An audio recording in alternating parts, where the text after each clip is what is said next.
Жиналмаған үй денсаулыққа қалай әсер етеді?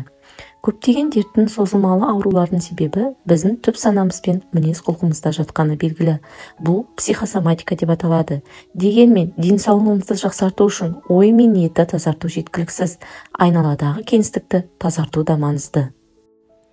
Ас үй, ластанған плита, сынған ас үй шкафтары, ескі сүлгілер мен дастархандағы нан ұсақтары отбасы мүшелері үшін тура мағынасында артық салмаққа айналады. Сонымен қатар, мұндай үйдегі қаржылық әл-ауқаттың жақсаруы да екіталай.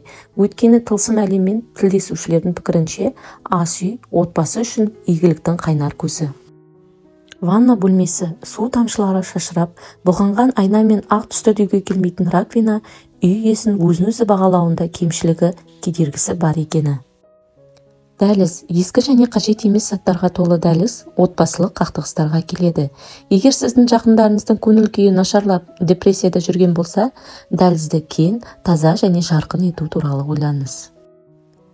Қонақ бөлме, жиналмаған қонақ бөлме айналадағы адамдармен келіспеушіліктің белгісі. Бұл жалғыздық пен көңілсіздікке әкелуі мүмкін. Жатын бөлмесі, жатын бөлменің шашылып жатуы ұйқыны қиындатады. Ұйықтап тұрған сонда шаршап тұрасыз, күш пен энергиядан айырады. Лас, жиналмаған жатын бөлмеде ұйықтауға дағдыланған әйелдер де зәр шығару жүйесінің аурулары және ер адамдармен қарым-қатынаста қиындықтар болуы мүмкін. Бәлкім үйдегі тәртіпсіздік денсаулыққа зиян келтіруі мүмкін.